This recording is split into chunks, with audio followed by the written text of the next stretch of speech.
The protest continues over that big immigration raid at 2 legal cannabis farms where at least 200 people were arrested. Fox 11's Christina Gonzalez is live again in Oxnard, where a pro-immigrant rally has been underway. Christina.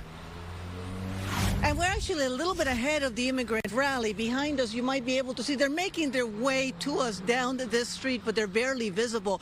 There's a large group, about 200, 300 people. Peaceful so far. They're pretty upset about what happened yesterday. Listen.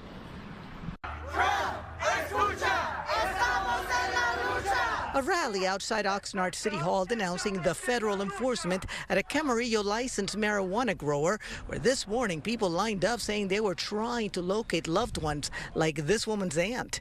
She was working here yesterday and we haven't heard anything about her. Ventura County Fire confirming they transported 8 people, including farm workers like Jaime Alanis, who seemingly fell off a roof as he fled from agents. His family and the United Farms Workers Union confirming that he was pulled off life support and is now dead. The Department of Homeland Security confirming on their side they executed a criminal search warrant at the Glass House Farms, arresting about 200 immigrants suspected of being in the country illegally. They also posted this image of 10 minors, describing them as, quote, illegal aliens, 8 of them unaccompanied. Glass House responding in a statement that it, quote, never knowingly violated applicable hiring practices and does not and has never employed minors. Other people seemingly arrested in the chaotic face-off between federal agents outside the facility and protesters is Guadalupe Torres' husband. She says George Retis is a disabled, retired veteran who works as a security guard at the facility. They wouldn't let him through, so when they started throwing the smoke bombs, he started reversing, but like I said, the smoke was too thick that to the point that he couldn't see anything reversing, so he stopped. They broke his car window right there, pepper sprayed him in the car. He got caught in the protest, and ICE detained him because they thought he was part of the protest, and he was just driving through, a normal U.S. citizen. Back at the rally, every tear gas canister fired, that just makes us stronger. There is nothing that they can do. There's no amount of technology. There's no amount of these less than lethal weapons that they can throw at us that will make us weaker. They only make us stronger. Is that right?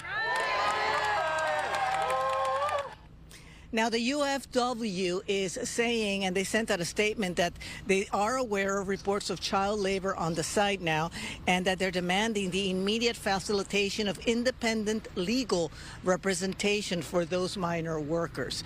We're going to try to catch up with the group, so hopefully at 5:30 you'll get to see them. So far, again, very peaceful, no issues here. There's actually no law enforcement around them. They're just marching around, about 200-300 people.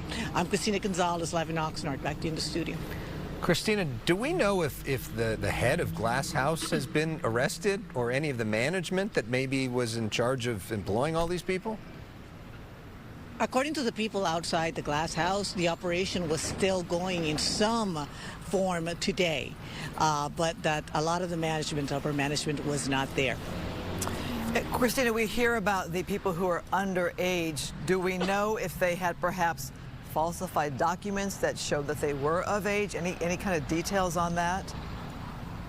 All that we have is the statement from the Glass House saying that they know nothing of it, and we have the statement, the confirmation from the feds saying that they are investigating it right now.